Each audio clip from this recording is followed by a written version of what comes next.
The Antiquities of the Jews, Volume 3, Chapter 7. How Herod slew Sohemus and Mariamne, and afterward Alexandra and Costobarus, and his most intimate friends, and at last the sons of Babas also. However, when he came into his kingdom again, he found his house all in disorder, and his wife Mariamne and her mother Alexandra very uneasy, for as they supposed, what was easy to be supposed, that they were not put into that fortress Alexandrium for the security of their persons, but as into a garrison for their imprisonment, and that they had no power over anything, either of others or of their own affairs. They were very uneasy, and Mariamne, supposing that the king's love to her was but hypocritical, and rather pretended, as advantageous to himself than real, she looked upon it as fallacious. She also was grieved that he would not allow her any hopes of surviving him, if he should come into any harm himself. She also recollected what commands he had formerly given to Joseph, insomuch that she endeavored to please her keepers, and especially Sohemus, as well apprised how all was in his power. And at the first Sohemus was faithful to Herod, and neglected none of the things he had given him in charge. But when the women, by kind words and liberal presents, had gained his affections over to them, he was by degrees overcome, and at length discovered to them all the king's injunctions, and this hope he would come back with the same authority he had before, so that he thought he should both escape any danger from him, and supposed that he did hereby much gratify the women, who were likely not to be overlooked in the settling of the government, nay, that they would be able to make him abundant recompense, since they must either reign themselves, or be very near to him that should reign. He had a further ground of hope also, that though Herod should have all the success he could wish for, and should return again, he could not contradict his wife in what she desired, for he knew that the king's fondness for his wife was inexpressible. These were the motives that drew Sohemus to discover what injunctions had been given him. So Mariamne was greatly displeased to hear that there was no end of the dangers she was under from Herod, and was greatly uneasy at it, that he might obtain no favors from Caesar, and esteemed it almost an insupportable task to live with him any longer. And this she afterward openly declared, without concealing her resentment. And now Herod sailed home with joy at the unexpected good success he had had, and went first of all, as was proper, to this his wife, and told her, and her only, the good news, as preferring her before the rest, on account of his fondness for her, and the intimacy there had been between them, and saluted her. But so it happened, that as he told her of the good success he had had, she was so far from rejoicing at it, that she rather was sorry for it,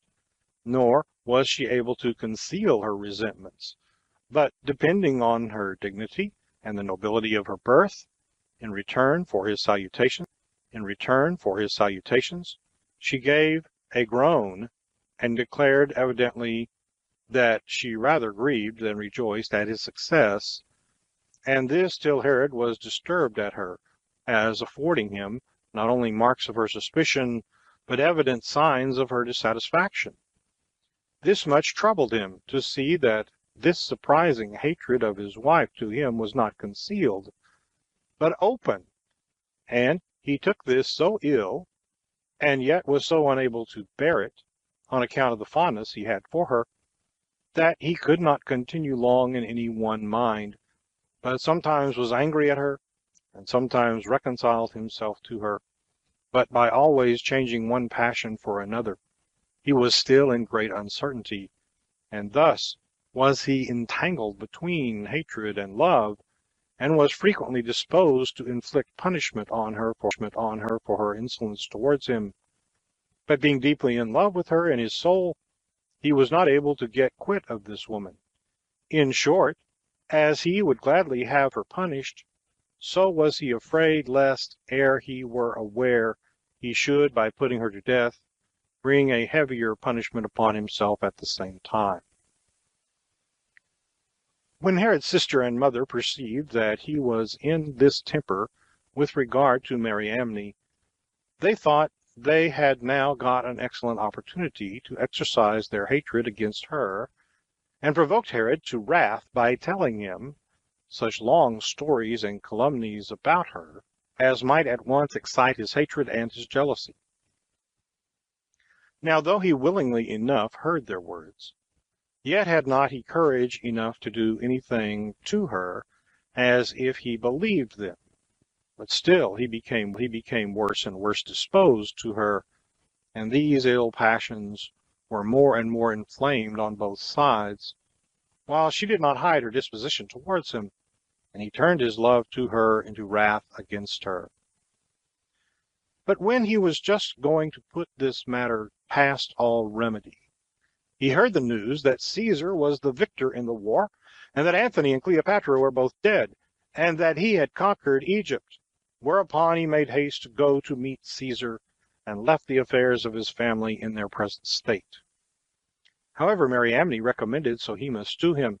as he was setting out on his journey, and professed that she owed him thanks for the care he had taken of her, and asked of the king for him a place in the government, upon which an honorable employment was bestowed upon him accordingly. Now when Herod was come into Egypt, he was introduced to Caesar with great freedom, as already a friend of his, and received very great favors from him, for he made him a present of those 400 Galatians who had been Cleopatra's guards, and restored that country to him again, which by her means had been taken away from him. He also added to his kingdom Gadara, Hippos, and Samaria, and besides those, the maritime cities, Gaza, and Anthedon, and Joppa, and Strato's tower.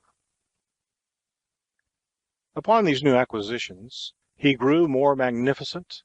and conducted Caesar as far as Antioch. But upon his return, as much as his prosperity was augmented by the foreign additions that had been made him, so much the greater were the distresses that came upon him in his own family, and chiefly in the affair of his wife, wherein to have been most of all fortunate, for the affection he had for Mariamne was no way inferior to the affections of such as are on that account celebrated in history, and this very justly. As for her,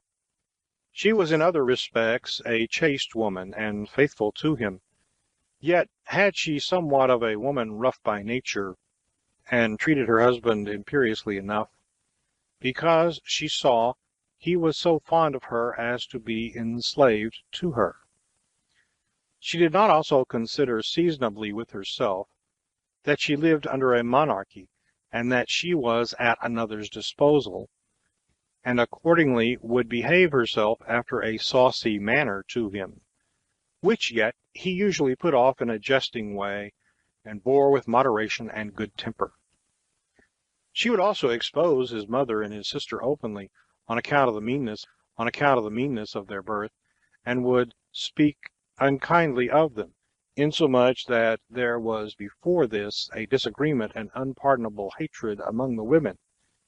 and it was now come to greater reproaches of one another than formerly,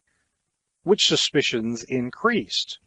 and lasted a whole year after Herod returned from Caesar. However, these misfortunes, which had been kept under some decency for a great while, burst out all at once upon such an occasion as was now offered. For as the king was one day about noon lain down on his bed to rest him, he called for Mariamne, out of the great affection he had always for her. She came in accordingly, but would not lie down by him, and when he was very desirous of her company, she showed her contempt of him, and added by way of reproach that he had caused her father and her brother to be slain. And when he took this injury very unkindly, and was ready to use violence to her in a precipitate manner, the king's sister Salome, observing that he was more than ordinarily disturbed, sent in to the king his cupbearer, who had been prepared long beforehand for such a design, and bid him tell the king how Mariamne had persuaded him to give his assistance in preparing a love potion for him, and if he appeared to be greatly concerned, and to ask what that love potion was, to tell him that she had the potion, and that he was desired only to give it to him, but that in case he did not appear to be much concerned at this potion, to let the thing drop, and that if he did so, no harm should thereby come to him. When she had given him these instructions, she sent him in at this time such a speech. So he went in after a composed manner, to gain credit to what he should say, and yet somewhat hastily, and said that Mariamne had given him presents, and persuaded him to give him a love potion. And when this moved the king, he said that this love potion was a composition that she had given him, whose effects he did not know, which was the reason of his resolving to give him this information, as the safest course he could take, both for himself and for the king. When Herod heard what he said, and was in an ill disposition before, his indignation grew more violent, and he ordered that eunuch of Mariamne, who was most faithful to her, to be brought to torture about this potion, as well knowing it was not possible that anything small or great could be done without him. And when the man was under the utmost agony, he was tortured about. But so far he knew that Mariamne's hatred against him was occasioned by somewhat that Sohemus had said to her. Now as he was saying this, Herod cried out aloud, and said that Sohemus, who had been at all other times most faithful to him and to his government, would not have betrayed what injunctions he had given him, unless he had had a nearer conversation than ordinary with Mariamne. So he gave order that Sohemus should be seized on and slain immediately, but he allowed his wife to take her trial, and got together those that were most faithful to him, and laid an elaborate accusation against her for this love potion and composition, which had been charged upon her by way of calumny only. However, he kept no temper in what he said, and was in too great a passion for judging well about this matter. Accordingly, when the court was at length satisfied that he was so resolved, they passed the sentence of death upon her. But when the sentence was passed upon her,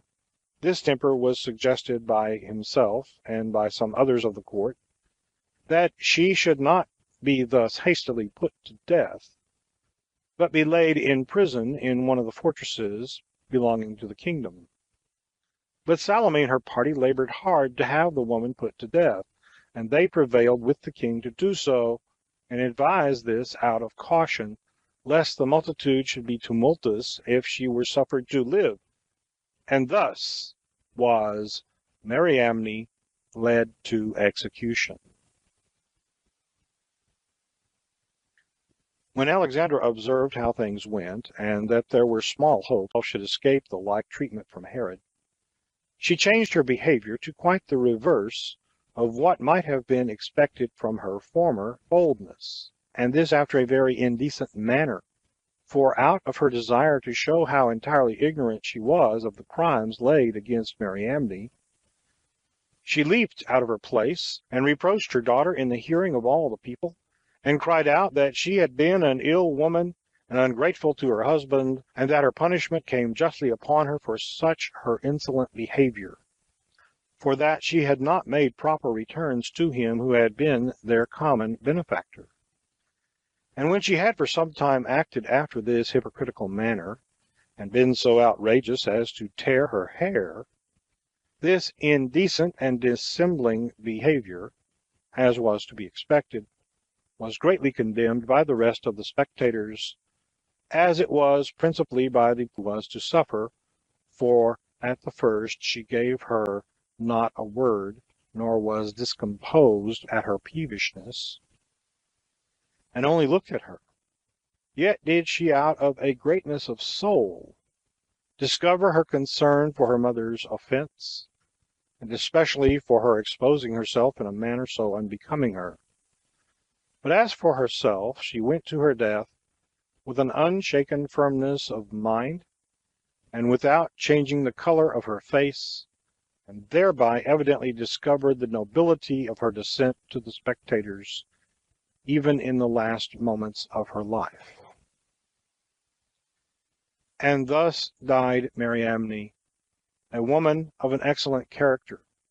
both for chastity and greatness of soul. But she wanted moderation, and had too much of contention in her nature. Yet had she all that can be said in the beauty of her body,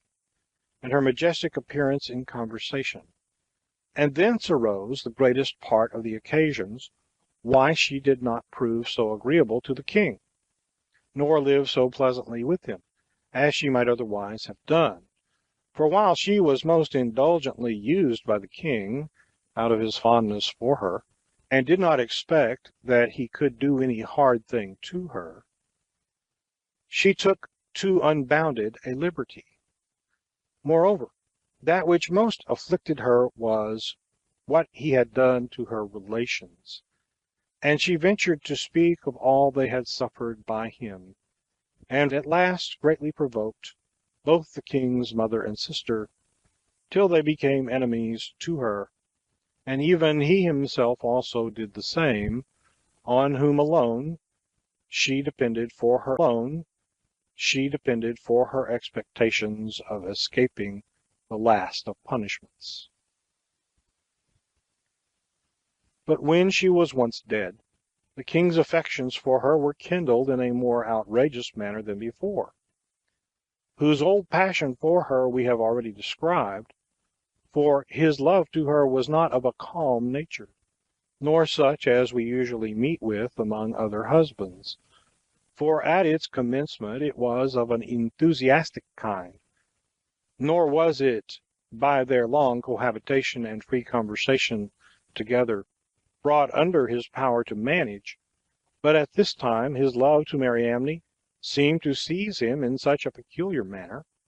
as looked like divine vengeance upon him for the taking away her life.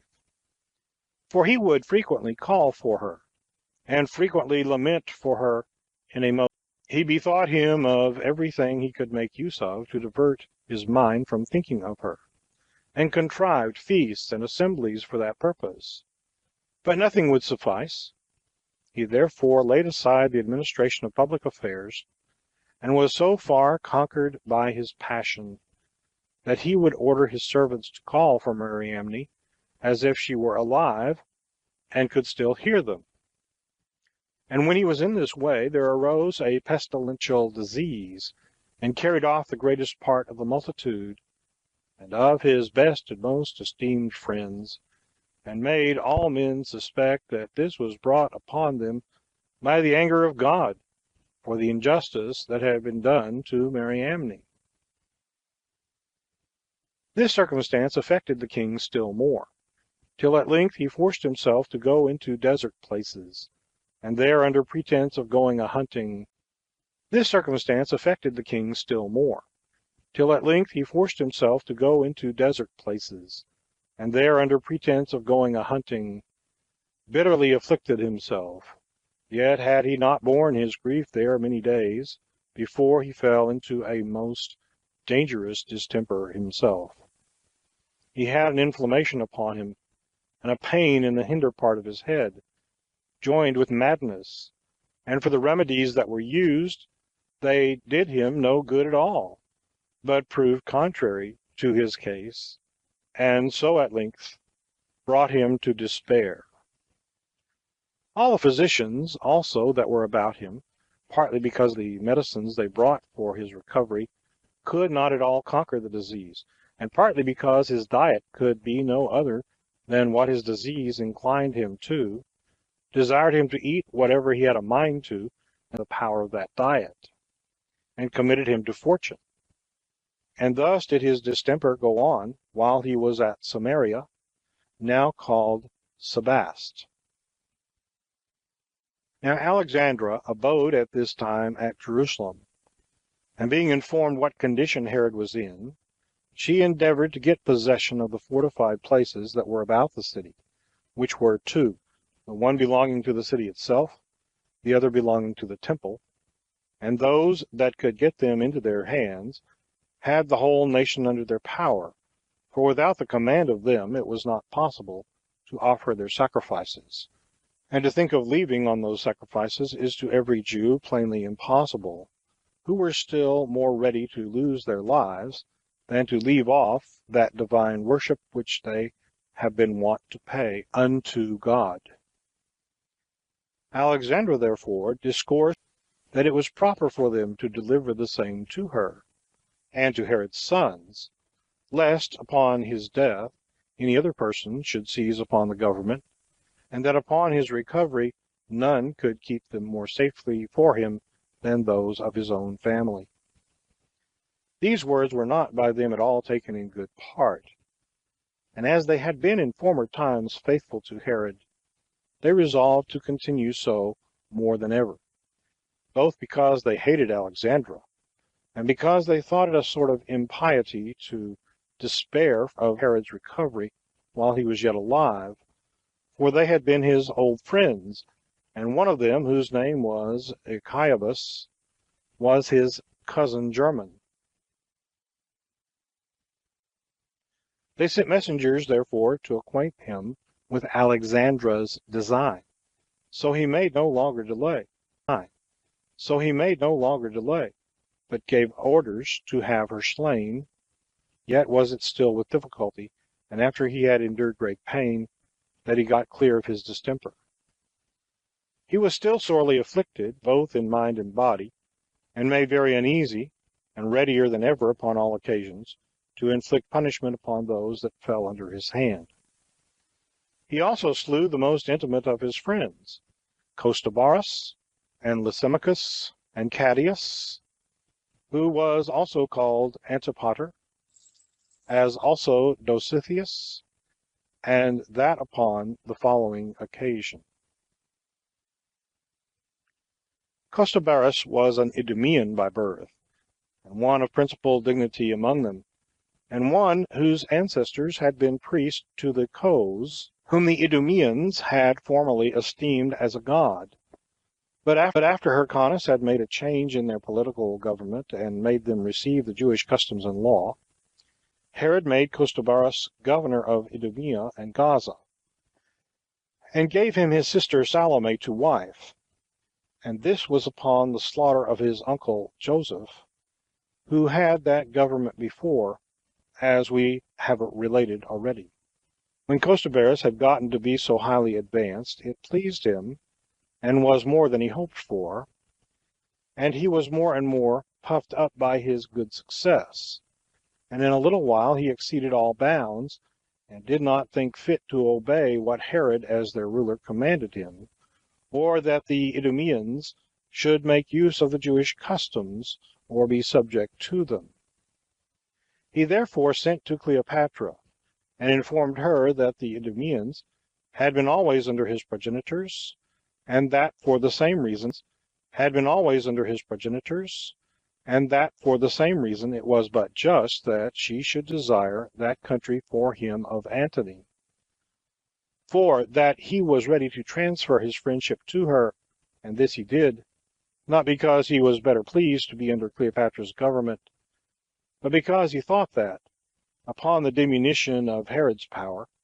it would not be difficult for him to obtain himself the entire government over the Idumeans, and somewhat more also, for he raised his hopes still higher, as having no small pretenses, both by his birth and by these riches which he had gotten by his constant attention to filthy lucre.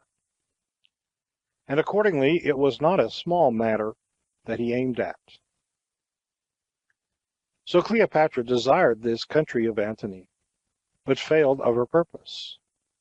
on account of Costobarus, Yet, upon the entreaties of his sister and mother, he forgave him, and vouchsafed to pardon him entirely, though he still had a suspicion of him afterward for this his attempt. But some time afterward, when Salome happened to quarrel with Costobarus, she sent him a bill of divorce, and dissolved her marriage with him, though this was not according to the Jewish laws, for with us it is lawful for a husband to do so, but a wife, if she departs from her husband, cannot of herself be married to another, unless her former husband put her away. However, Salome chose to follow not the law of her country, but the law of her authority, and so renounced her wedlock, and told her brother Herod that she left her husband out of her goodwill to him, because she perceived that he, with Antipas, were raising a sedition against him, as an evidence whereof she alleged the case of the sons of Babas,